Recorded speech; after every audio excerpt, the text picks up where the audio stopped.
बंदे से रब भाग एक ग्रंथ में परमपिता शाह सतनाम सिंह जी महाराज मनुष्य जीवन का महत्व एक उदाहरण के माध्यम से समझाते हुए फरमाते हैं कि एक भूल भुलैया है जिसकी 84 लाख कोठरियां अलग अलग दर्जे के भटके हुए रास्तों के लिए बनी हुई हैं। उस भूल भुलैया से बाहर निकलने का केवल एक ही दरवाजा है। एक गंजा तथा अंधा आदमी उसमें से बाहर निकलने के लिए उसके अंदर चक्कर लगाता है।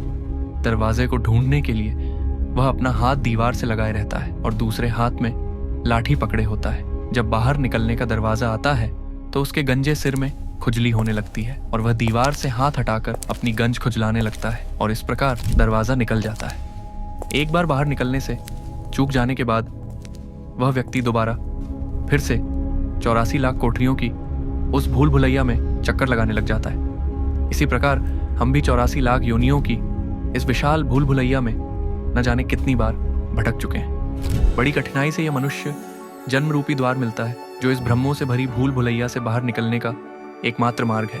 लेकिन जब यह अमूल्य अवसर मिलता है तब भी हम काम, क्रोध, लोभ, मोह, अहंकार और मन माया के भ्रमजाल में ऐसे उलझे होते हैं जैसे वह गंजा व्यक्ति खुजली में उलझ जाता है और बाहर निकलने का द्वार हमारे सामने होकर भी हाथ से निकल जाता है। क्या पता इससे पहले भी हम कितनी बार इस मनुष्य जन्म के द्वार तक पहुंचकर इसी तरह से उसे खो चुके हैं। अब भी हमारी स्थिति वैसी ही है। हम भूल भुलैया में हाथ फैलाए भटक रहे हैं, लेकिन अभी भी हमारी उंगलियां उस दरवाजे को छू सकती हैं। अगर अब भी चेत गए, संत सतगुरु की शरण में जाकर नाम की कमाई शुरू कर दी तो यह भूल भुलैया समाप्त हो सकती है।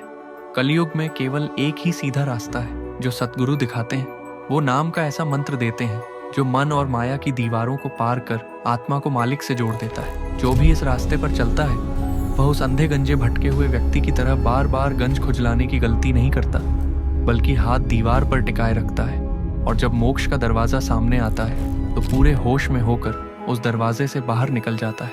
यही सच्चा सत्संग है जहाँ आत्मा को उसकी असली राह दिखाई जाती है।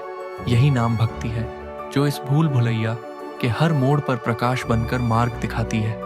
और अंत में जब आत्मा बाहर निकल जाती है तो वह समझ जाती है कि इस भूल भुलैया का हर रास्ता केवल भ्रम था और उसका असली घर तो परमात्मा की गोद में था।